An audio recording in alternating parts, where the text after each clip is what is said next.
All right, everybody, you're listening to Talking Hardcore. Thanks for joining us. It's been a month. No, I just actually last week uploaded the one we recorded about conspiracies on Friday. So it's only been, if you're listening to this, if I actually upload it, it's not, I'm going to get it up this week. I'm going to do that. All right. So anyway, I'm George. This is Scott, and that's Matt. We're here today to talk about some more current events again. I know it seems like we do too much of that, but I just can't help it. There's too much going on right now. I got a lot going on, George. It's really hard to just listen to an old school hardcore history episode and only talk about that when there's so much going on. I mean, look at Dan Carlin's struggles with that. Well, I think we've exhausted a lot of the old hardcore. There's still history. A lot of good ones left. There's some. No, there's some. We did quite a bit. There's a lot. We're not done. I know we'll get back to it. We've made a good dent in the past, 2 years? Yeah, we're 25 episodes through or so. A little more than that. I don't think so. Anyway. So last week, Charlie Kirk was assassinated. At the time of this recording, there is a suspect in custody. And now it seems like everything's in chaos. Just today, I don't know if you guys saw this, Jimmy Kimmel, his show just got canceled because last night or Monday night, he got on the air and said that strongly implied that the Charlie Kirk's assassin was MAGA, and there's just zero evidence of that. And contrary to, there's a lot of evidence that the killer is far left. And so today, the FCC chairman was talking on conservative podcasts, and he said that we're going to have to do something about this because basically he's using public airwaves to broadcast one side of a political argument, which you're not supposed to do on public airwaves. Now, there's a debate to be had for that. Was he telling a joke? Didn't read it like that to me. Jimmy Kimmel has been vehemently outspoken. He's been a pompous asshole. Sure. Like, that's just what he's done. He's been a pompous asshole. Can I offer something really quickly? Sure. Well, yes. No, okay. I was just thinking if I was through the recap for that part. Okay. Go ahead. No, yeah, I think I'm good. Yeah, go ahead. So after what had happened to Stephen Colbert, like tonight, the Late Show or whatever was announced getting shut down, and there was politics involved in that. And so I listened to Breaking Point's news podcast, and they have Emily, I think is her name, one of the co-hosts there. She split off. No. Crystal Ball is like one of the main hosts, and then there's Emily. I forget her last name. Yeah, it's one of they like fill in for when the other hosts aren't available. So she split off and did her own show called After Party or something like that. Yeah. And so it's really good. Her first guest was Tucker Carlson. It was really cool. So when that Tonight Show stuff happened, she had Adam Carolla on there. And he was just had him commenting on it. And one thing that stood out for me is when he said, like, she was like, "What do you think about that?" And he's like, "You know what? We never knew Johnny Carson's politics because it wasn't part of his show." Yeah. Right. But then when you ask Adam Carolla, he does say, "I don't care what Jimmy's politics is. He's my friend." And that's great. I respect Adam Carolla for doing that. But I also think what Jimmy Kimmel's was doing is just stupid. And alienating half of your viewers in the country is a bad idea. But now the left is calling this censorship. Okay. The left is all over X tonight. This is censorship. This is the First Amendment. And I'm not sure. It might be, but I can tell you what was, to me, a much worse violation. And that was when the Biden administration was going through back channels to censor people on Twitter through using people in the FBI instead of actually just, okay, let's just say things on the news and let people make their own decisions. Instead, the Biden administration was literally using Twitter or using back channels in the FBI to pressure Twitter to Twitter, Google, YouTube, all of them. Facebook, to censor conservatives without any knowledge without any people actually knowing about it. So if Trump, if this is a free speech issue, let's let the Supreme Court decide that. This is tricky because it is public airwaves and they do have to follow rules. So maybe this isn't and maybe it is. But what is different is it's everything Trump does. Everything is in the public. So if you don't like it, at least you know about it. It's out there. He's not hiding it. Let's find out. Let's let the Supreme Court decide that. Jimmy Kimmel can sue. Right now, Alex Bernstein's in the middle of a lawsuit against the federal government, against Biden, the Department of Justice, because they literally, White House staff emailed Twitter demanding he be banned off Twitter. Okay? That's censorship. And right now, it's not even looking like that's going to be declared a violation of the First Amendment.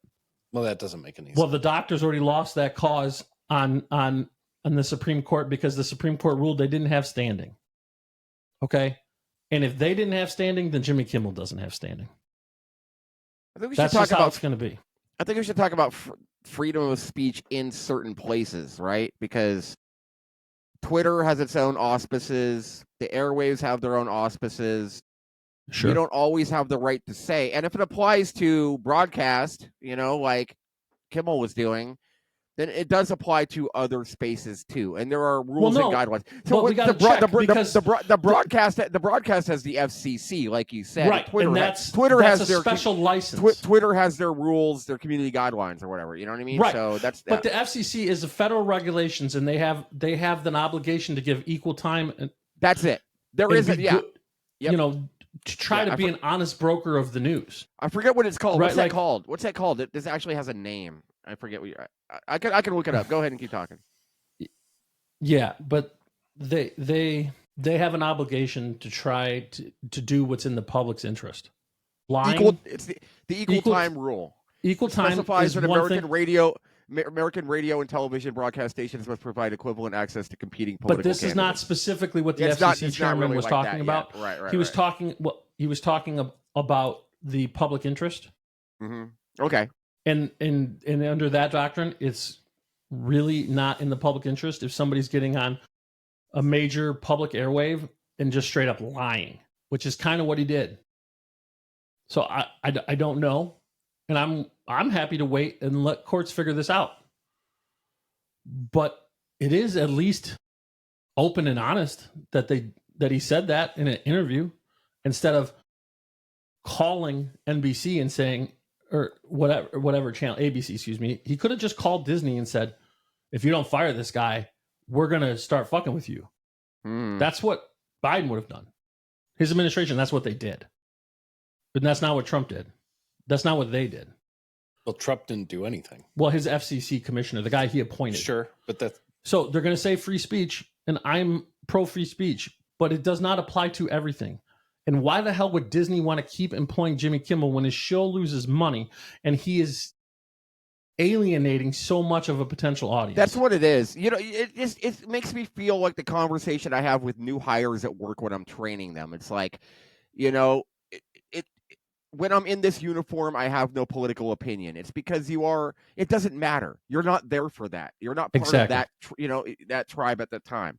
You're there for another reason. And people may come there for a respite. You want to make this a liberal show?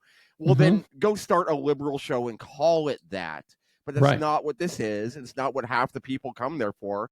I think you're right. It is irresponsible, as far as your leadership goes. And frankly, I'll say it. It's distasteful. I don't. Right. I didn't know about this until you just said it. But that's my first blush opinion. Mm-hmm. Yeah, what he said yesterday, and what so many people have said. The real disgusting thing with Charlie Kirk stuff is you're getting so many lies, and you're used to people lying about what somebody said, and then you think about it, and some of those lies probably helped lead that killer to shoot him. Racist. He talked in his fascist. So if you want, you can go pull up the text messages between the killer and his significant other, where he's talking about how Charlie Kirk was so hateful and it was too hateful. He had to kill him because he couldn't leave all that hate, and he had to do it for his partner's sake. So I didn't really know Charlie's work before he died. I knew the name. I was aware of the situation, what kind of work he did. Obviously, a magnificent organizer, a very brave person who came out in favor of his beliefs, and someone who was regarded highly at the highest levels of the conservative movement, right? Like Tucker Carlson, 31 years old. Tucker did a beautiful tribute to him today. I was waiting for Tucker's episode to come out because I knew he would be doing something. And I figured it took him so long because he knew him so well, and he had to take a minute, right? Yeah. J.D. Vance, the Vice President of the United States, personally delivered his body to his family in Air Force 2. That is a lot, man. That is a lot. J.D. Vance said when he was thinking about running for Senate, he called Charlie Kirk. That's amazing. And that's who he was talking to and helped him make the decision. The guy was 31 when he got shot last week. I think that was fucking 5 years ago. I think it speaks to his vibe. And J.D. Vance called a 26-year-old and respected his opinion because that's how different he was. It's amazing. And that's like you're saying, George. I think that speaks to his vibe because, I'm just catching up with his work, but he did just talk to people. He wasn't a hardline dude. He wasn't someone you just think that MAGA would want to be firing up with. You know what I mean? It wasn't a radical. He wasn't a radical, Not at all. So, yeah. So he did just talk to people, and that says something about those people who held him in so high a regard. So I've just been listening to him a little bit. George, Scott, do you think anything he said or did was hateful? I have not seen one single quote that put in proper context actually was hateful. Okay. I've seen a lot of misquotes. Here's what I think. Misquotes that were then corrected by full video because this guy Charlie Kirk recorded everything. Yeah. So we can actually watch the video and watch how much they're lying. And it's disgusting. So here's what I think's happening. I think that being opposed to certain issues like transgender rights or abortion or whatever, not saying fuck the people who do that, but saying I am not in agreement with those things, translates nowadays to hate. I think that's what that means to some people. That's what I wanted to talk to you about. Okay. That's exactly right. Okay. There is people, and you hear this all the time now, talking about how there's a trans genocide going on. And because by denying trans issues, you are erasing them, and that's violence. And those words are violence. So, of course, there are going to be people who are radicalized by that, and if they are not well, may do some awful things. And I think that's exactly what happened here. Charlie Kirk was polite to everybody. When he was debating, you can go watch. He's compassionate to trans people that were come to debate him. You can watch those videos. But if you only read headlines, or lies, you're going to get this whole narrative that he was anti-trans. Charlie Kirk, by all accounts, loved those people just as much as he loved anybody else. He was a good Christian, by all accounts. So that's not... He wasn't radical, but the media portrayed him as a radical, and then he was shot because the person who shot him thought he was a radical. This is why lies fucking matter. Yeah, but and this is why misinformation like that, people who are intentionally misrepresenting stuff, should be shunned. And we need to get back to shunning people. Well, to answer your question, Matt, no. I don't think I've watched a lot of Charlie Kirk's videos, and no, I don't think I saw anything ever hateful. I think he was very calculated in his debates. I think he was very well read. I mean, I know he was well read. Super well read. And no, I don't think he was hateful. I think his whole premise was prove me wrong. So he had, even though, it might not seem like it, he still had an open mind to hear what somebody's argument was. Yeah. And then answered, like I said, calculatively, and directly to counter those arguments. So no, I don't think he was. This is why. Let me follow up with that really quick. Sure. First of all, I think this is beautiful. I mean, again, it just speaks to the power of the thing of just communication and talking to people. Like I said, I don't know much about him, but like he 26 years old, vice presidential or senatorial candidate is calling you.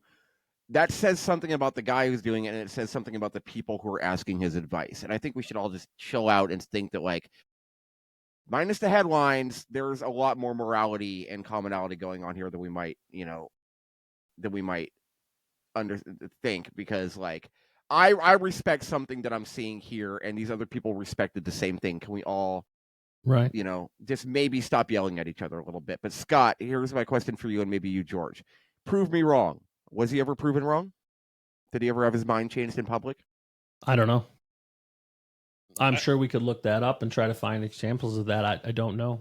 I don't think he did, because he took the questions he would ask or the debates he would have are in his, we're pretty established. I'm sure. One second. I'm sure people thought they proved him wrong. But did he ever say you're right? I don't know. I can't answer that either. Anyway, so the debates he would have were. Go ahead. No. I was about to say. I mean, that kind of, maybe he was always just right, but it also kind of, Well, it helps if you're debating people about issues that you're right about, right? So he would go to college campuses, and debate abortion, and debate people. Well, no, again, that was something he would debate. Sure, it was abortion, sure, but then again, like, how do you lose that debate? How do you win that debate? That's tricky. But you still should hear the other side's arguments. I think that's a good vibe, George. It's not really about being right or wrong. It's about let's talk about it. Hearing the arguments. Yeah.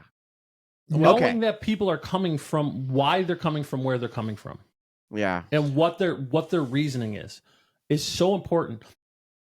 But the Washington Post 2 days ago, one of their head editors put up a tweet where she quoted Charlie Kirk saying that black people were all lesser, okay, and couldn't be, weren't smart enough to do things, to be a Supreme Court justice. But what she did there, okay, is Charlie Kirk specifically did not say black women. He was talking about 2 people or 3 people that he said were not qualified to get the jobs they got. And she misquoted him by applying what he said about specific people and saying he applied it to a whole group. Yeah. And when they fired her, rightfully, because that's a journalist, right? That's a journalist doing that. And they fired her. You had a bunch of people, talking heads, which maybe that's the problem. There's too many fucking talking heads, talking about how, see, where's the free speech? That's a damn journalist. There's no journalism. That's the problem. We have no journalistic integrity. We have no truth in any reporting now. So either you have the mainstream media who's just straight up lying. And how many people even know right now that the shooter is 100% a left wing? Like, we have tons of evidence that the shooter is left wing. How many people even know that? How many people, normal people, have any clue? Is that even being put on normal news? I have no idea. I don't watch it. So, but that's the thing, George, everybody, especially in news or journalism, everybody's out to make a name for themselves. Yes. Everybody's out to make more money. And everybody's looking for notoriety, and they're looking for clickbait. You got assholes like Candace Owen, who the first time something like this happens, as soon as this happens, it was the Jews. Because that gets her more clicks. Yeah, I've heard. So everything's the Jews with her. Well, I've heard that too. So that's it was the Mossad that shot him. Yeah, of course it was. It wasn't Mossad. Of course it was. Why would Mossad shoot Charlie Kirk? Listen, if every answer to every question is it was the Jews, then you're not being an honest broker and you're Well, an anti-Semite. That's just the way it is. That doesn't even make any It's sense. not always one group. That it makes just can't no be. sense whatsoever. I mean, and there's all, if you want to jump down the rabbit hole, but I don't want to jump down the rabbit hole. I think Putting it out there, it's important that we do go a little bit down that rabbit hole to talk about. Not that I want to acknowledge that there are these people on the right who seemed like they were honest brokers not even that long ago, who have now jumped the shark and just don't seem to be being honest brokers anymore. And Tucker Carlson's getting that way with me. He seems to have been, I mean, maybe he was always like this and he just went through a little time where I thought he was more of a truth talker. But now he seems to be super slanted in one particular bias. Well, and not like, okay, right versus left. Like, no, like. Well, it's funny. You want to talk about Tucker Carlson, and I just stopped. I forgot what the hell he did. I watched something of his, and I just stopped watching it. But I mean, look at and I think the best example, in my opinion, is Bill Maher. Because Bill Maher, had met Charlie, has spoken about Charlie, his meetings or debates with Charlie. And even though they didn't agree, I had him on the podcast. He had him on his podcast. Yeah. It's not, he's like, even though they didn't agree, he still didn't, not like him or wish him harm. Mm-hmm. He liked him.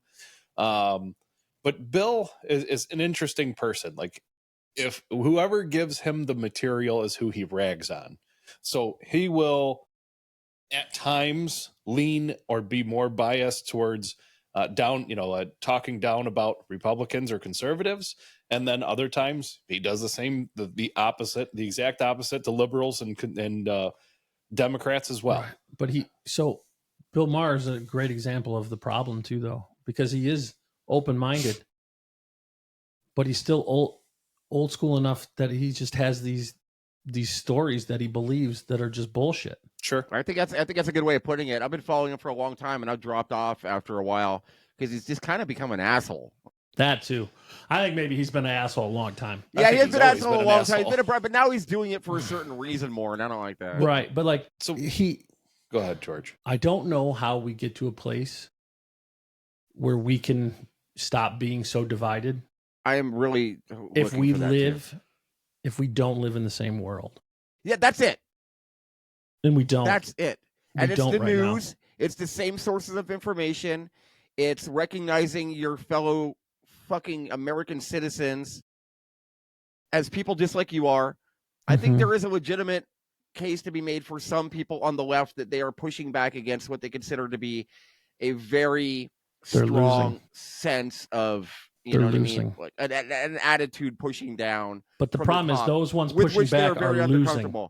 I think there's a difference between, we need to, how do we come back? Here's the question.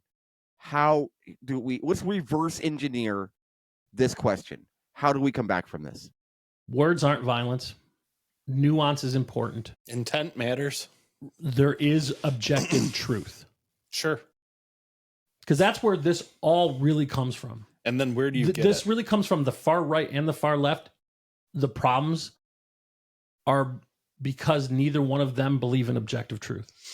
Well, neither the far right or the far left believe that that one America is good. Okay. Neither the far left or the far right believe that things can actually be true. It's just power. That's all they really believe in. Okay. And that is broken. That doesn't work. It's not right. There is objective truth. Things can be known. Not everything, but things can be known. And until we get back to a place where we at least agree about the fundamental principles, we're screwed. And the hardest thing to deal with for me is that's what Charlie Kirk was trying to do. He was trying to do Western civilization stuff. The stuff that we spent 2,000 years figuring out worked. 2,000 years figuring out, okay, this is the best way to do it. And then like the last 40 years, since the 60s, we're like, well, fuck that stuff. Well, that's 60 years. Yeah. Since the 60s, that's really what's happened is we've thrown out Western civilization and Western culture because of why? It was working. It was getting better. Well, what was the reason? Well, the reason is fucking commies. Yeah, I would go like with legit. communists. That's real. Communist spies in our institutions let us raise a generation of students to hate the country, who then raise more students to hate the country, who then raise more students to hate the country. And now if you go to a college campus, you can't get 50% of the people to say America is good. How do we agree when they are so wrong? That's a fundamental issue. Because you have to raise, one second, and then I swear I'll shut up for a little while. You have to raise the next generation to value the things we don't want them to fuck up. No, that's fair. Amen, brother. It's just, go ahead. No, go ahead, George. No, it's fine. It's go just ahead. what you say. Anyway, I kind of missed my entrance on this one. It's all right, George. Don't worry. But you say what you got to say, buddy. It's fine. I had a discussion on Facebook, and it was a purely left wing post. And it was the 5 stages of grief, or whatever the 5 stages of whatever the hell. Yeah, grief for Republican conservatives over Charlie Kirk. And they said, well, the second stage was, it's time for a civil war, right? And first stage was, it was a liberal trans that shot Charlie Kirk. Right. And then it was, well, it's time for a civil war. That was the second one. But my comment was, because that's the one I actually stuck on. And that's the one that's the part of the meme I commented on. Mm-hmm. And, I said, well, it's funny. I'm not seeing a lot of conservatives going out there and assassinating people. And I said, I don't know any conservatives that are actually calling for civil war. And the response was, this whatever contributor just put up a meme or a post of all the screenshots of people on X, conservatives on X saying, it's time for a civil war. It's time to fight back, things like that. And some of them are real people. Oh, no. Not all of them, but some of them are real people. What I wanted to bring up here is the problem we have is we have the extreme left, and this is to expound on your point. We have the 10% on the left that are insane. We have the 10% on the far right that are insane. But it's not a both sides thing. No, my point is the 80% in the middle, which is where everybody else lives. It's time to call, or I'm not call the herd, but at least get our people in line. The fucking Democrats have to fucking fix their house. Well, the Republicans don't follow the 10% of their crazy. I agree. The Democrats enabled them for years. Yeah, at least when they were burning down cities. When George Floyd happened, what did they do? They knelt. Kamala Harris posted fucking links for people to donate to rioters' funds. Okay, that's the person who ended up being vice president. Yeah. Okay, the Democrats don't argue with their far left. They don't. They roll over. And that is a huge problem. And until they fix that, I hope they keep losing elections. Well, once again, and what I've told people as well, you have 60% of the population for the most part of the U.S. that the Democrat Party is alienated. Well, let's just call it 30%. That the Democrat Party is alienated. You're bad. You're white. You're bad. Whereas the 10% on the right, okay, they're mad at regular conservatives. Yeah, because they're not radical. Yeah. They're mad at Trump because he does too much of Israel's bidding. Okay. Trump doesn't bend over and bow down to their far right of the Republicans or of the conservatives. It's not even that. It's just right. They're not conservative or Republican. They're right on the spectrum of politicalness. But he doesn't just give in to those people, and he doesn't start with the premise that their beliefs are true. But that's what the Democrats start with. We have to believe their lived experience. How many times have you heard a liberal say that? One, what other fucking kind of experience is there? Good point. Right. That's why I hate that expression. And 2, Or live your truth. you don't know what their actual experience is because people don't fucking always tell the truth No, that's or true. admit to themselves the truth. So you can't just believe somebody's word for it. That's nonsense. That's no way to run a government. There's no way to run anything. People lie to themselves and each other all the time. So lived experience is bullshit term. That's why we have facts. And that's why we go on facts. And kind of this all comes from a feminization of our culture. Because women care less about truth and more about feelings. Just typically. Now, there's always exceptions, and it's a spectrum. But generally, in any way that they've done any kind of polls on this, women care more about feelings than they care about facts. And there's nothing wrong with that. That's an evolutionary reason. Well, it's an abundance of empathy. Well, it's an evolutionary reason. If you have a baby and it's crying, it's better if you care more about its feelings than the facts.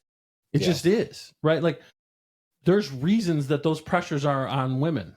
Okay, the evolutionary pressures that that made women evolve for this. This isn't a judgment. But then when we start feminizing our politics and feminizing our culture, you're going to end up with shit that is like that, and that is not good. Because turns out you can't actually run countries like that. You can't run civilization like that. Because there are people that will take advantage. I was about to say, do you think that there is an environment that should be created of stability and strength in which there is room and space and necessity for those types of things, like people who value their feelings over their... Of course. Of course. Yes. There needs to be a structure first, right? The civilization cannot be run by the people who are fucking prancing around going like... we figured that out over 2,000 years, right? And then we're like, well, no, we're going to try something completely different.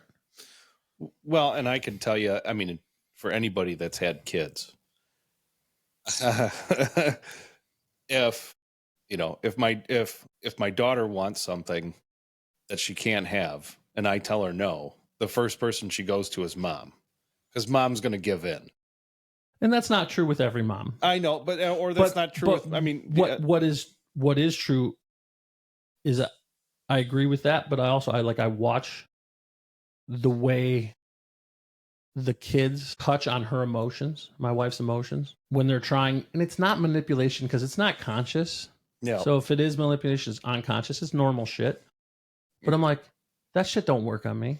And I'll go in there and I'll be like, no, that's not going to work. Stop manipulating your mother. All right. And it's just normal kid stuff, but like, that's a real thing. That's why we have two parents. That's why we have a male and a female parent. Because you need both of those things. You need a mom that is going to be caring and love you. And you need a dad that is going to beat your ass sometimes. Or provide structure. And discipline. And sometimes the mom does it and the dad's the caring one. Because that happens. Yeah. There's no rules on that. But people need both. It's why we have a military, so everybody can be like, okay, you go play. We're going to hold this down for you. But at a certain point, could you appreciate what we're doing for you and maybe listen to us sometimes? You know, it's right. It's kind of basically what it is at the family level too, and in the society level too. You know what I mean? The smaller level. And that brings us to Jocko. Oh my God, his episode today hit it on the head as usual. It was short to Check the point. The link in the description. Jocko Willink podcast. If you don't know him, he was a Navy SEAL, a leader of a couple SEAL teams or one of the SEAL teams. And he just did a podcast. Like I said, it's linked in the description. And it's just him talking about everything that's going on, starting with the story from when he was in the SEALs. And it's pause this, go listen to that, then come back. Matt, what are your thoughts on what Jocko said? His whole vibe was that someone is designated hostile. Okay, they are. He's based it on his military experience. So he said, when I was in a war zone, we had rules of engagement, and we could not fire at people if they had not like proven their intention to harm us first, and that was a problem. You know what I mean? but we respected it. Then there were people you could declare hostile. Like that dude, whenever he comes out of that building, he is going to be trying to harm us, and we can just declare him constantly hostile. We don't need to see him pick up a gun. We don't need to, have any indication from him whatsoever. His entire persona is going to be threatening to us. And then I can put a rubber stamp on that dude's file that says we can just whack him whenever. And the difficulty Jocko actually had with the command of the United States military to whom he answered for a certain individual, if they were even a monster. And because there were certain things about them that prevented them from being declared totally such.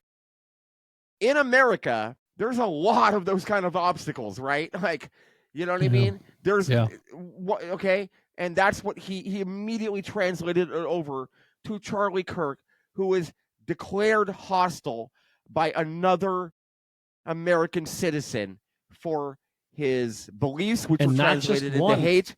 Not just one. For his beliefs, which were translated into hate. For his efforts, which were translated into an attack.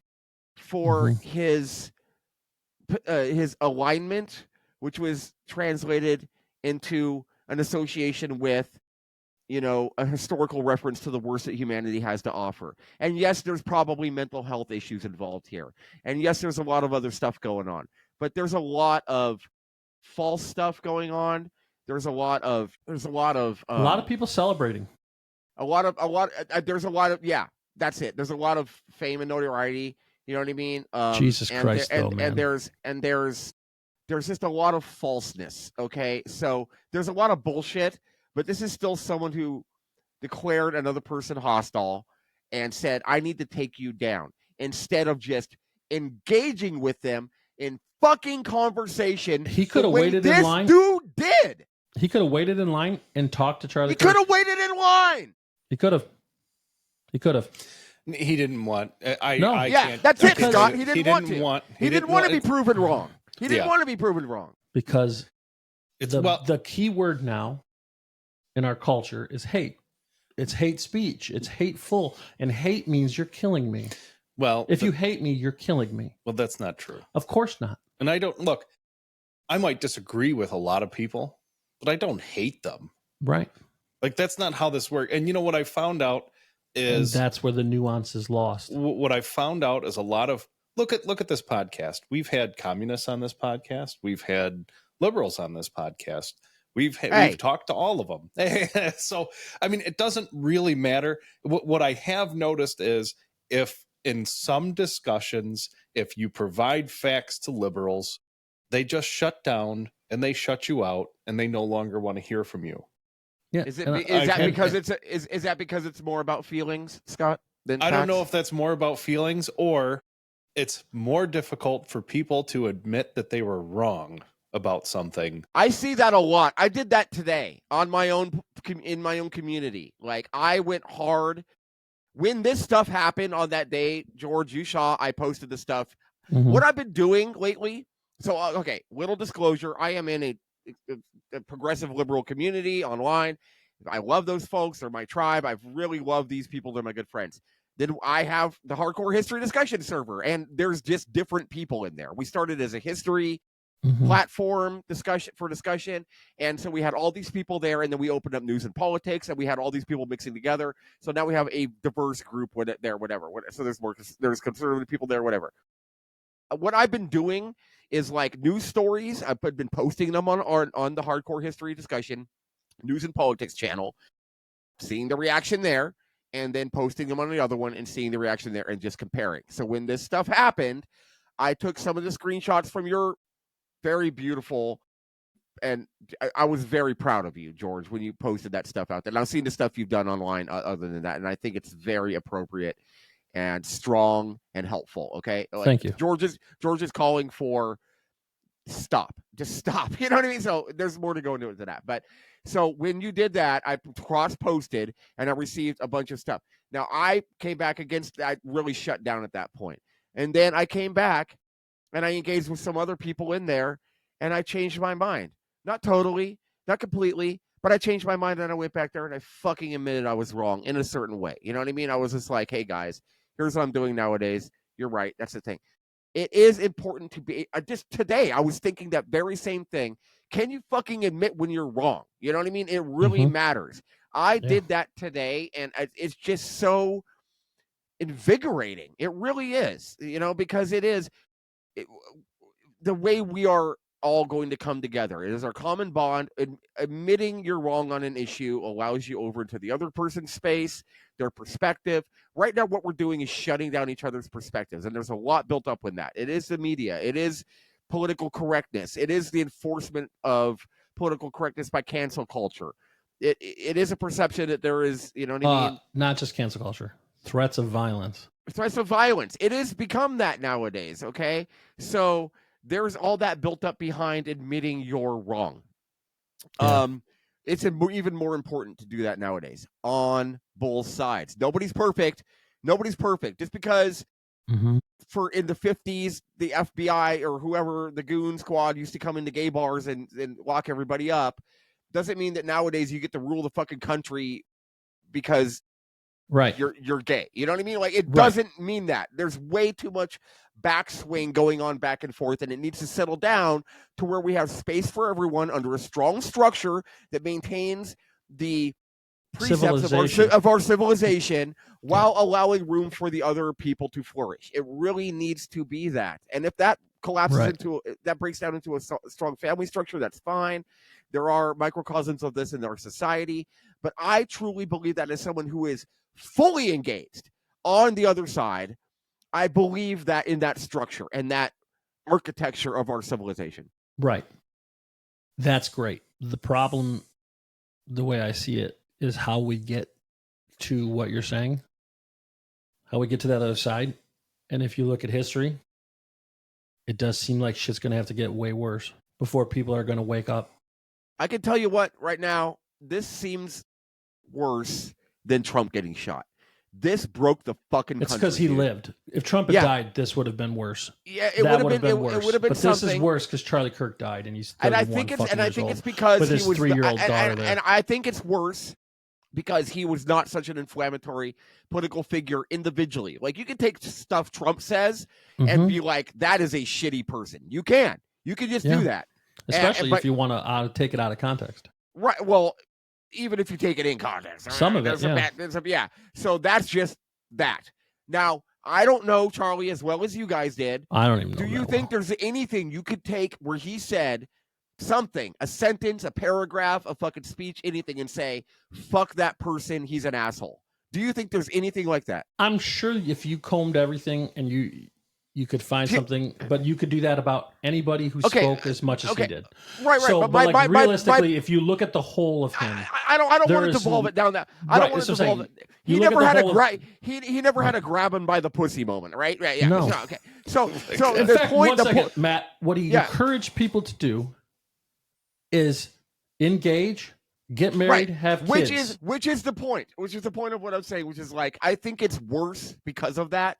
Because he was such an ameliorating figure. He was not so inflammatory. He was not just a fucking jerk. To us. It's worse because somebody good got killed. That shows how bad it is on the other side. Yes, because... Sorry, go ahead. No. I just want to add one thing. And what I think Charlie's message was, to settle down and have kids... Because then you have to focus. You have to focus on immediate things. Okay. And it brings a whole lot more into consideration than it changes. But I'm not sure if that's why. No, I'm just saying. He was very Christian. Yeah, no, but it still changes your world. Oh, I mean, for sure. There's no more just. But he was saying that before he had kids. I know, I understand. I'm just saying that, your perspective changes when you are responsible not only for yourself, but when you're responsible for another living thing that cannot take care of itself. Your personal perceptions change. Right. 100%. For sure. That your world changes. But here's the thing. Since Charlie Kirk got murdered, there's been all these Stephen King and a bunch of other people post about how racist he is. Yeah. Or how he hated gay people. So then a bunch of black people and gay people from his actual organization, or people who he's actually greatly helped their life by employing them or helping them find employment or all kinds of things, come forward and say, that's not true. Does the retraction gain notice? No, of course not. Who gets noticed is the name saying the slanderous shit. Right. That's just. I keep thinking about the fourth turning. This feels like the 1920s or the 1910s to me. Not as bad yet. Except we're not in a war. No. I'm after World War I, when you had anarchists running around here blowing shit up. They believed violence was a valid political tool. I've been trying. Yeah, go ahead, Scott. Yeah, go ahead. Well, this goes back, George, to your comments, your specific comments. You know, maybe we need to stop calling people Hitler. Yeah. Or the worst person in history. And then now we have to talk about Dan Carlin. Yeah. Mm. And I love Dan. And I love his work. But Jesus Christ, man, it doesn't help. I've been trying to find a historical reference for this turmoil. So I could wrap my head around it, so I could have something to grab onto. Sure. And despite the, with the obvious acknowledgement of the flip-flopping of the alignments, what came to mind for me was the era of the American Civil Rights Movement, when you did have prominent figures who were speaking good things, who were doing good work, who were being murdered. Mm-hmm. And there was a lot of hatred, unreasonable hatred, vicious hatred on one side, cutting people down. Let me ask you a question. This is I think you've already made that point really well. We don't need to belabor that. I want to ask you a question. If Martin Luther King Jr. was alive right now, who would he have been more politically inclined to agree with?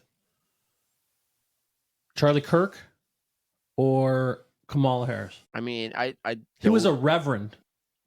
Yeah. Let's focus on that too, right? Yeah, he was that's a good point. That's a good point. Right. I mean, Yeah. Oh, made his bones with speech. Well, there's the obvious issue of like 1950s, like Jim Crow shit. Martin Luther King was super important. Right. Like 1950s, or 60s, like gender identity issues associated with the Democrats, and then the obvious association, which I think is kind of a cheat for the Christian Association. But I think just as far as message, honestly, with those caveats, so I'm taking this seriously, I got to say Kirk,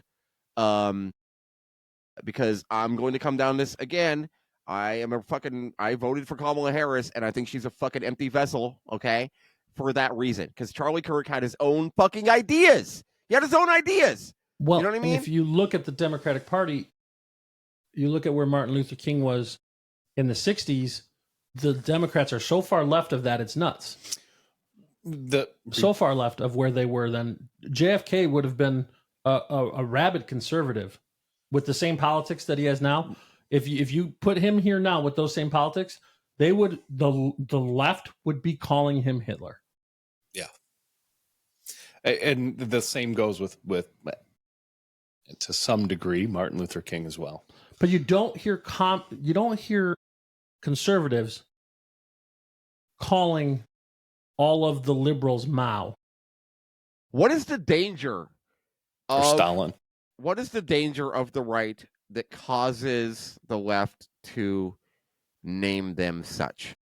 Their opponents. Okay. That's really just that. They're my enemies. I can call them anything I want. Well, we don't immediately go to Hitler. We don't immediately go to Hitler when we just have a political opponent. So what are the factors involved? But they do now. Right. Ever since George W. Bush, the culture really took on this. I think it did start with him. It did start with him. It seems like it's why, me, but that might just because that's my age. But no. I have the same feeling too. But you're not that much older than me. I'm not that much older than you either. Was Reagan vilified? Was Reagan vilified? I don't know. Yeah, he was. There were people that didn't like him. But was he a couple assassination attempts? Did the Democrats? Did the Democrats think he was a Nazi. No. And maybe, Matt, you know what it is? There's no Soviet Union. That's what it is. Sunflower talked about this in the Discord channel. And Jack, I mean, Simple Jack, no common enemy. Because no matter what, you could hate the Republicans, but we had Russian, Soviet nukes still pointed at us. So They still do. Even though they did a lot of shit to get rid of Nixon, and who knows, right? We had this enemy, and before that, it was the Nazis in World War II, and then before that, it was the Great Depression. Yeah, but after that, we had Osama bin Laden, but that wasn't the same. Yes, it was. It wasn't. Let me explain. It wasn't, because I remember reading this at the time. 80% of the country after September 11th, right, were pro-war. Didn't care who we were going to attack. We were going to have to bomb somebody, and that lasted 2 years. Yeah, it lasted 2 years, and then we found George Bush did a lot of bad things. Dick Cheney probably masterminded some bullshit. Sure. Okay. But you had shows like The Daily Show who spent all of their time basically dehumanizing George Bush and any conservatives. Sure. And it really might start with that. They took the piss out of liberal. They took the piss out of the Democrats. No, too, they didn't. Man. No, yeah, they did. didn't. Yeah, no, they didn't. Yeah, he did. No. John Stewart hit both sides. No, they didn't. Yeah, he did. It's not the same.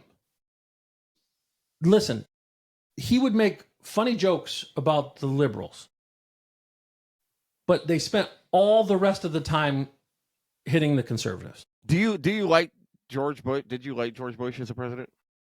I don't know. God, that's so tricky now.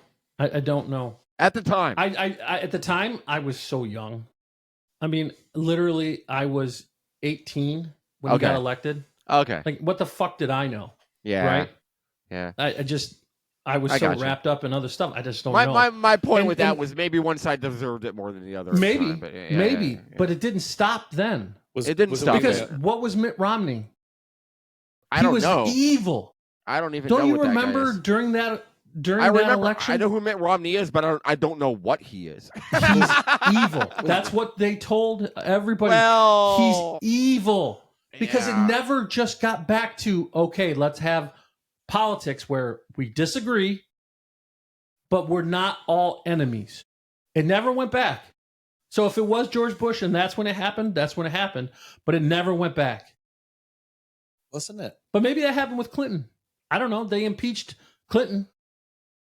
You know, I remember it was like 92 or whatever, and like Clinton was bombing Yugoslavia to cover up for his fucking blowjob case. I mean, come on, you know what I mean? Like, there's a lot of dumb shit going on. Oh, dude, Bill Clinton was shady as fuck, but things were going good. And then what's that? Selma, Arkansas. Yeah, it's the economy, stupid. You know what I mean? Yeah, it was run some drug money through America, and it boosted. So maybe it's not, Matt. Maybe it has nothing to do with who's president, and everything to do with just media got so much bigger. I think the George Bush vibe had to do with the use of the military in the world, okay? Because that's what was going on. And we saw a major, okay, you know what? No, that's not true. What happens when Americans call their political figures Nazis are when their policies affect the homeland. That's what I'm going with right now. The Patriot Act. Boom! That's fucking Hitler shit. You know what I mean? Okay. Ostensibly, right? Now we have Trump focusing inward on the homeland. Is it? I think is it? I think it's media. I'm currently in the middle of this, and I'm working stuff out. But I want to come down on the side right now. And Scott, you said this. I said, how do we get back from this? He said, intention matters. I believe that's true. I think some people see the actions being taken by the federal government, and they see it as fascism. And I don't want to go too far into that right now, but what I want to say is that what I'm seeing is the intention is different. I listen to a lot of... It's a great point. Let me finish. I listen to a lot of people... I'm saying that's a great point. Yeah, okay, thank you. I listen to a lot of people like... There's this guy, Andrew Bustamante. He's a former CIA agent. You know what I mean? Like, he's one of these public former CIA agents who mixed around. Like, that guy... a lot of people, I mean, yeah, they're on the right, but they're not wackos. You know what I mean? And Mhm. they're like, hey, you want to talk about immigration? Even Sauger from Breaking Points, he talks about immigration the same way. It's like, you're here illegally, leave. Like, we will remove you. You know what I mean? Oh, your family came here with you? Okay, do we put you've been arrested for a major drug offense. Do we put your children into custody? Yeah, we do, because you're not a responsible parent. You led them into a situation that was dangerous for them, where like jail is an option. You're not practicing good judgment. We're going to handle that situation. That's what's happening with immigration, folks. I'm sorry. It is. And I will stand by that. There's a lot of things like due process along the way. Charlie Kirk, the one, like, I watched a debate with him recently where he was talking to someone about it. And he's like, yeah, there's this thing with the alien removal act or whatever. And it's just like, yeah, there's auspices in the Constitution and in our legal system of our country that allow for these things. And George, you even said it to someone who was on the more liberal side of things, who thought Trump was trying to make himself a king in our Discord, who you said, I don't think it's tyranny as long as it's legal. You know what I mean? So that's the thing. So, like, when you focus inwards, intention matters. The law enforcement actions in Washington, D.C., I posted it, the Discord. They had 12 days without a murder. Were the police doing their jobs before then? Maybe not. Intention matters. Top-down, authoritarian-looking systems, that's easy to call fascism. It is. Intention matters. Is it improving the country? Is it ruffling some feathers? I'm sorry. Matt, you just there's nailed a lot that. there's a lot of dumb That. bullshit going on. It's intention. It's intention. That is 100% a good way to look at that. Okay. And it's intention and legality. I want the Supreme Court to slap Trump down if he's doing something illegal. And I want the fucking Congress to push back. Because Congress needs to stop being a bunch of assholes and do their fucking job. And that's why we're in a problem that we're in.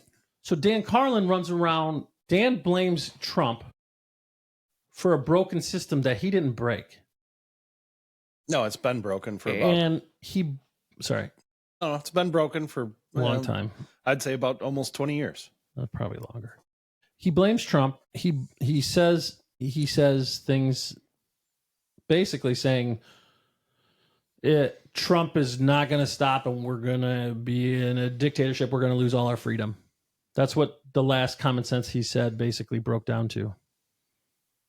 And luckily, the kind of people who listen to Dan Carlin tend to be the people that are least likely to get spurred to violence, I hope. But I hope Charlie Kirk getting murdered made him think twice, because I don't think he's right with what he's saying.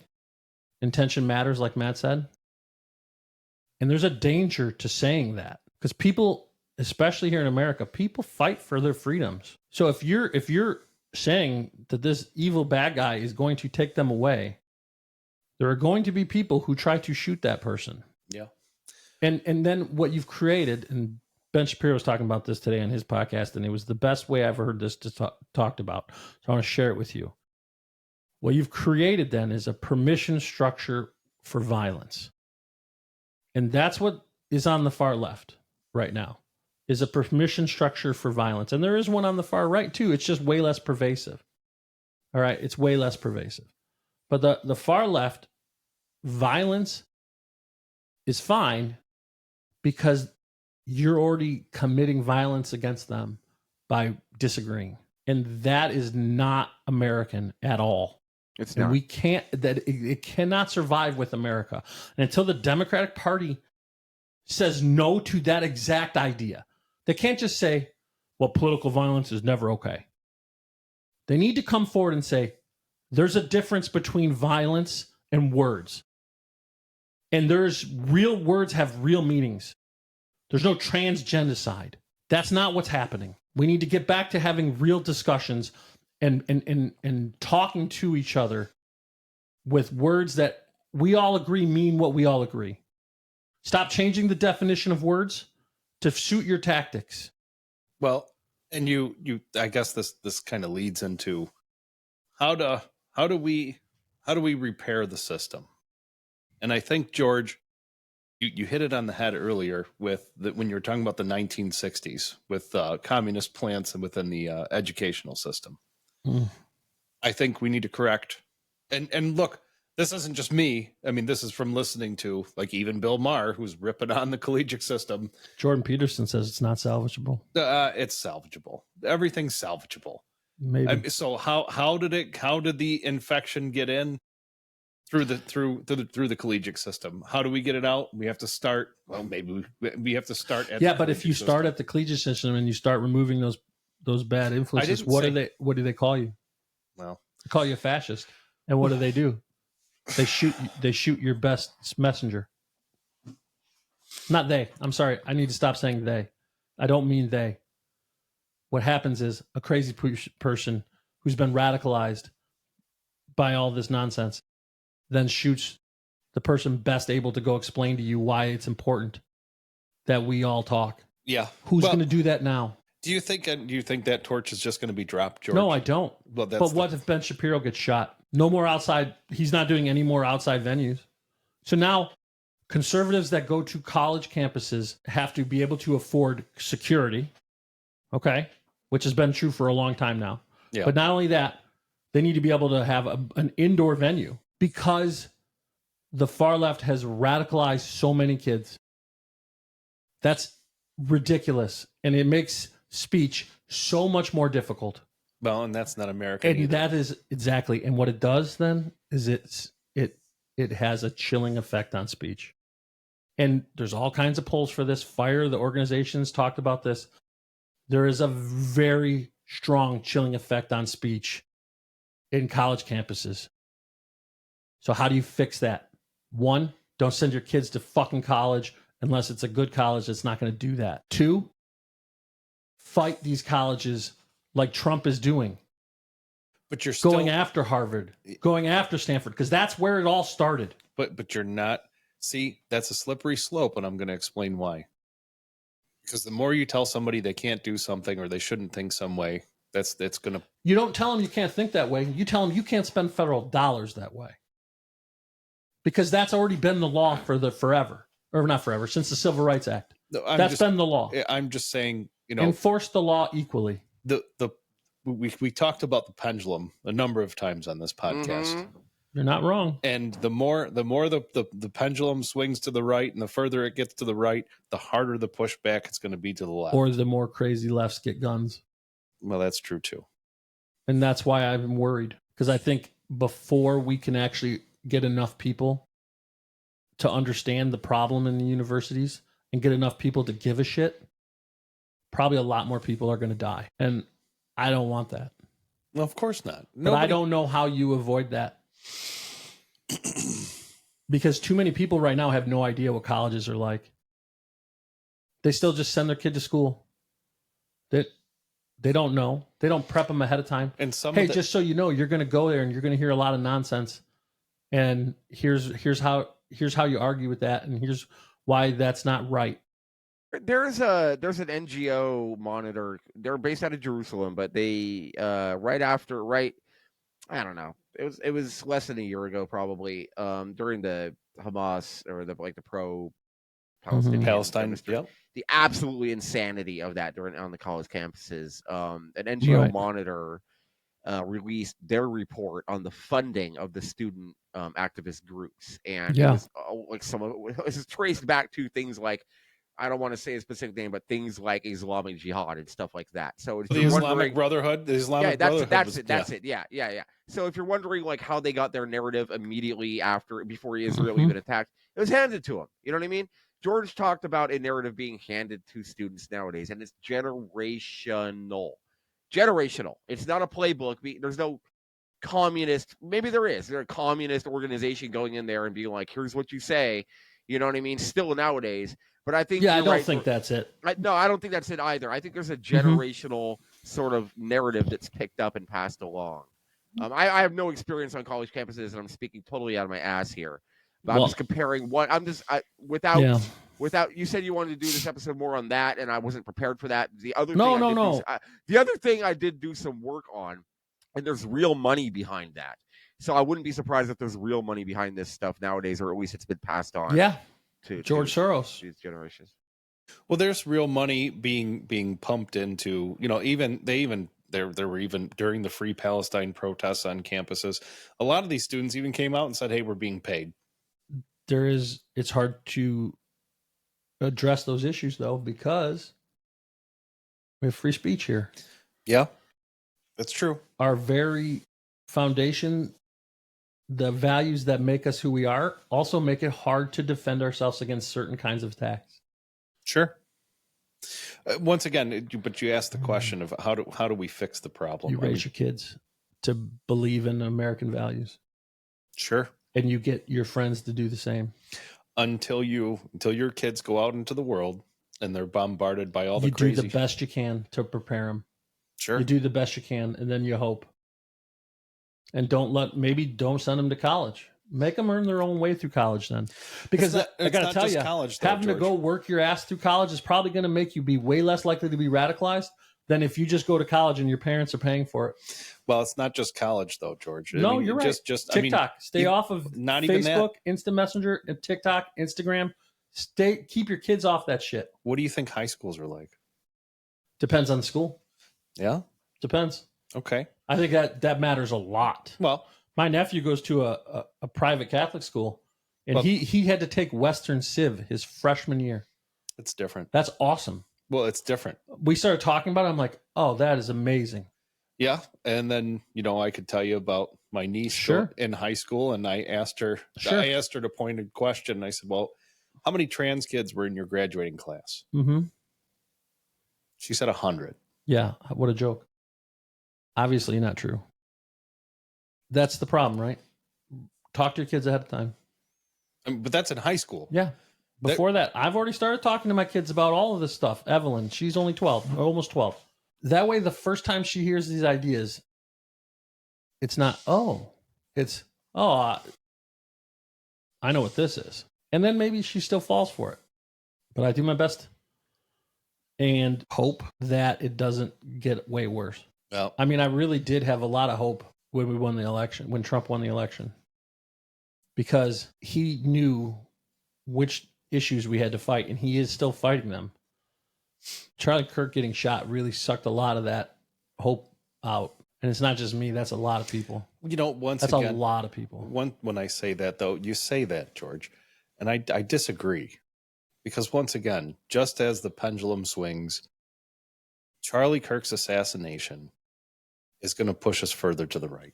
I don't know. It could just as easily be the first salvo, or the second, really. Butler, Pennsylvania being the first. It could just as easily be the starting point of more assassinations. I mean, that's happened before. As long as it is morally justified, and that would be attached to feelings, like you said, George. Mm-hmm. And also, does anybody know that it was on the left wing? That would be too inflammatory. As long as that stuff is covered up, accommodated, then it's the same thing as Butler, where there's no motive. It just heightens the level of acceptable gun violence, of acceptable assassination targets in this country. It does. Yeah. You need to push back against the motivations for this stuff. You need to call them out clearly and say, that was wrong. This person was deluded, and they had some bad ideas in their head. You know what I mean? We're going to do everything we can to show this you publicly. Yeah. Then look at what happened in New York today. What happened in New York today? Luigi. The guy who shot the guy who's accused of shooting the healthcare CEO. Mm-hmm. So in New York, you can't be charged with murder, first-degree murder, unless it's a civil official. Okay. So he is charged with second-degree murder, and they had charged him with terrorism. And the judge said he shot this CEO to raise awareness of legitimate issues in the healthcare industry. Jesus fucking Christ. So it wasn't terrorism. Oh, my God. So now this guy, the most he could do is like 25 years. He shot somebody in cold blood. He assassinated a father and a husband. That's like a suicide. It's like a suicide bomber walking into Times Square with a fucking vest on, blowing himself up and saying, "I'm doing this to raise awareness about the Palestinian occupation." Yeah, Nailed it. Exactly. You nailed it. And that is, again, permission structures for violence. And the only way you stop violence is to come down hard on violent people. This whole idea that doesn't work is such horseshit. It does. Well, I mean, yeah, they could go. They could go for the death penalty for. No, they are asking for the death penalty for Charlie Kirk's murderer. That guy fucked around. He did it in Utah. That was stupid. Originally, they only had him on a lawful discharge of a firearm or something, but then they found his DNA on the weapon. So I think they charged him. It took like 10 minutes worth of charges today. Yeah, so said Scott. Yep. Like he was reading them for a long time. Yeah, this is a big deal. Okay, this is a big fucking deal. It was a private citizen who was a public figure, and he was more in the middle than anyone who's been targeted with this stuff like this. You know what I mean? He's been more, and yet he is called a moderating far-right agitator, right? By and New York Times, Washington Post. The people on the right who recognized that he was doing work for the middle, for the common ground section of this, are particularly inflamed because of that. Because like, we can't even have this guy. Well, fuck you then. And the left is like calling that radical. Well, not really, but some wackos are. The fucking dude with the gun sure was. And that is even more hardcore. This is bad. I am seeing it could spiral. I'm seeing people like who I respect, my personal friends, very proud to call them my friends, very moral people, like reposting stuff from their pastors or a pastor saying like, this dude engaged in dialogue. That like they're gonna say, we need dialogue. He tried that and he got fucking killed. The time for dialogue is over and it's war now. That's not good. A huge deal, man. Like, yeah. Well, that rhetoric, that's counterproductive. Yes, it is. And you can't say shit like that. Saying if a conservative says something like that, it's no different than the left calling somebody Hitler or racist or whatever. There's no difference. The rhetoric has to stop. That kind of rhetoric is just bullshit. Thank you. Like it just doesn't make any sense. Like, I mean, it's counterproductive. Right. Let's be productive here. Yeah, you're upset. Emotions are high. Look, and I was hoping that we could do a moment of silence for Charlie Kirk and his family at the end of the episode. Hope you guys don't.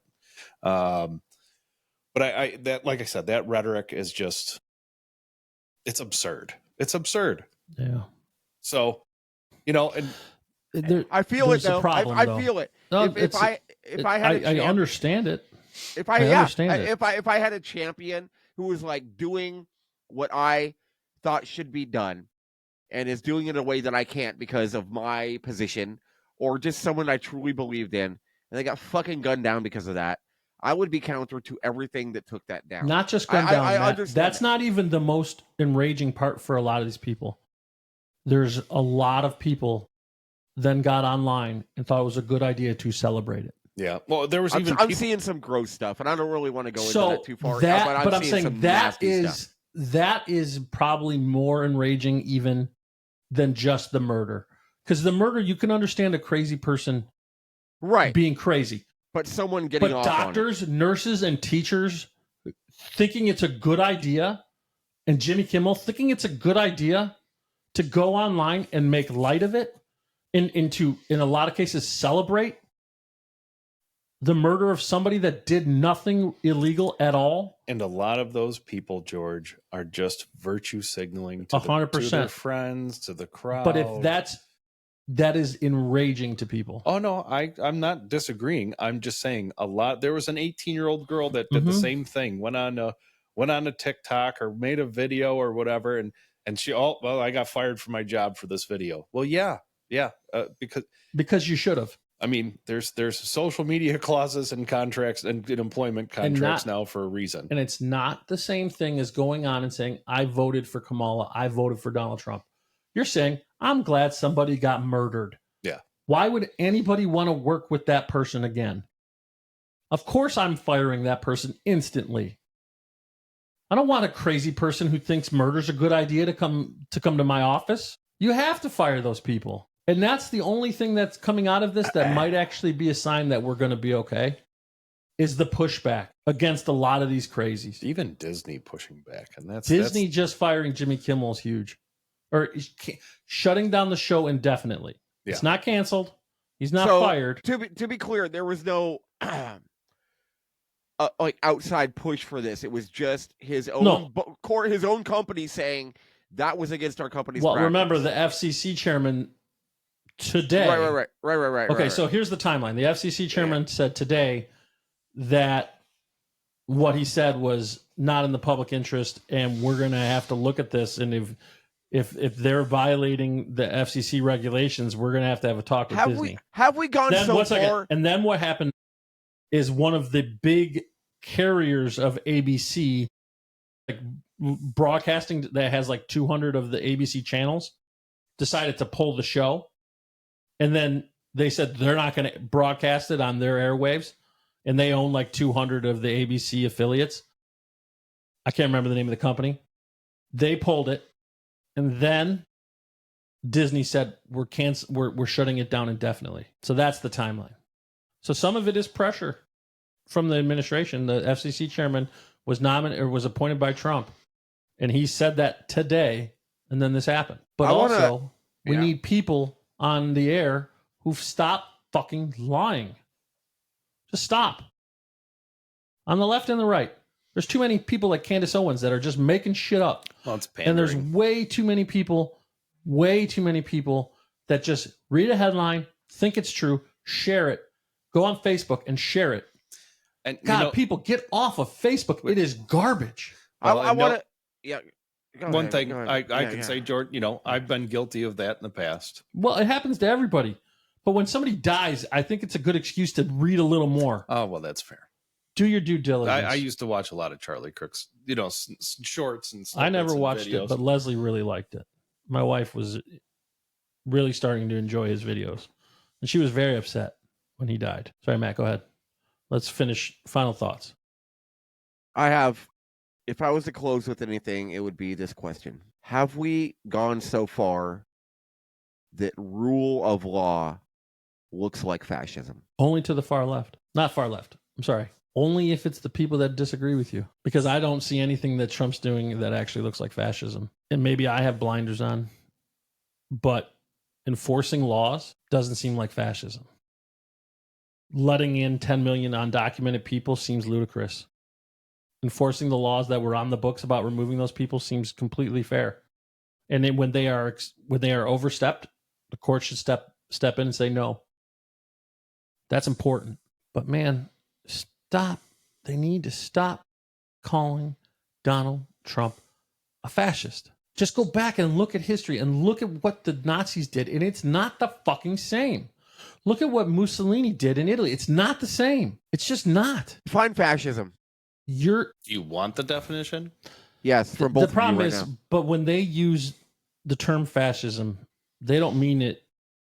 Again, this is what the left does. They redefine terms and then use them like as though they weren't defined. Define it. I know, but so fascism is the government controlling industry and controlling all the means of power. It's an authoritarian control over the means of production and everything in the society. Well, I just cheated. According to Google, fascism is a far-right, authoritarian, and ultra-nationalist political ideology defined by a dictatorial leader. The forceful suppression... we can stop right there. Stop right there. All right. It doesn't need to be far-right. Fascism can come from anywhere, right? Sure. Okay, so we're not going to get when Google... fascism's on the left, we're not going to get just Google... communism. We're not going to get Google's definition of fascism, okay? We're not going to get that. Well, that's... What I see it as is take a very basic definition... taking away people's rights. Have people's rights been taken away? No. I don't believe so. The other thing is the ultra-nationalist. I actually had a conversation on that as well. I don't think, when people on the left say, we're going to ultra-nationalism. And I said, well, there's nothing wrong with loving your country. there's a difference between loving your country and thinking your country does no wrong. I mean, every country not just thinking your country does no wrong, because that's not what the fascism is. It doesn't matter what you think. Yeah. It doesn't matter what you think if the country's doing wrong or not. You better shut up and do whatever they say. Just to help we're not at ultra nationalism. Close to that. But you know what? We have lost a lot of the patriotism, in my opinion, from the younger generation. I mean, and even my own generation, I think we've lost a lot of that too. For sure. There's it's not as much rah-rah Americana anymore. And that's fine. I mean, it goes in waves. Not all of that was good either. But at the same time, we've lost something. But anyway, go ahead. Let's nail this down. Rather than people's rights being taken away, is the Constitution being enforced? I don't see anybody being, well, I might be wrong, but I don't see anybody being jailed for having counterpoints of view. Or disappeared. I'm not entirely sure that's not true, but I think there's better examples of it. George, you go. Is the Constitution being enforced by these actions that are being called fascism? So the way I look at the Constitution is it's a document that's written down. It's not a living document. It says what it says. And it is the Supreme Court's job to slap down the president if he oversteps his bounds. So is the president violating the Constitution if he oversteps his bounds? Okay. But it's the Supreme Court's job to say no. And I think they will. If that happens. It's also the Congress's job to check the president's power. And no, they don't do that. That's Congress's fault. But that's how our system is designed to function. So what does it come down to? The problem is so many people, Matt, don't understand how the actual system works. They don't have a clue the way it was designed to work, how it works in practice, and what that looks like. So Trump's violating the Constitution. Okay, well, the way we figure that out in our country, this is how we do it, is we spend a couple years in litigation to get it to the Supreme Court. And then they decide. That's how it works. So you have to be willing to wait. It takes time. That was another discussion. Most people think judges are...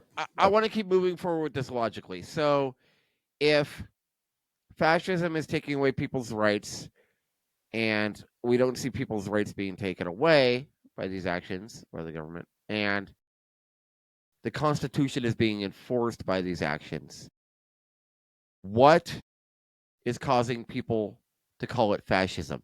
Feelings? Well, they believe, and I've talked to people that think this, that Trump is using ICE to intimidate people, to scare them. Right. It was the immigration thing that hits at the heart of that for me. Yeah, go ahead. Yeah, but...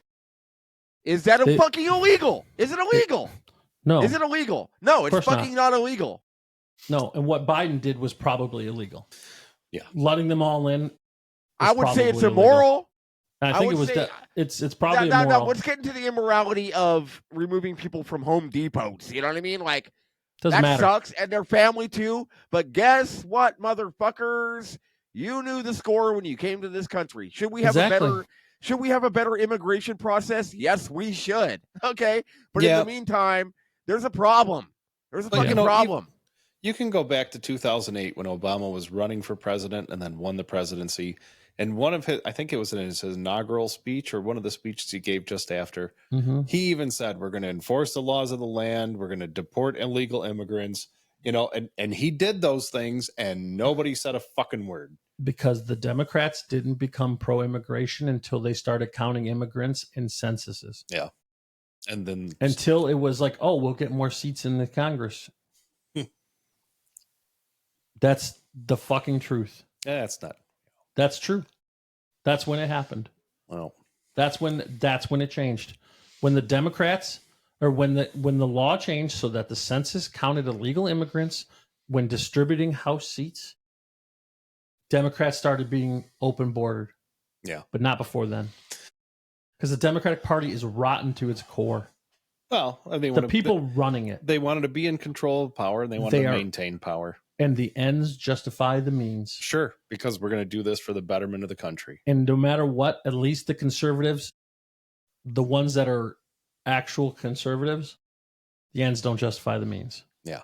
Because it's not about power.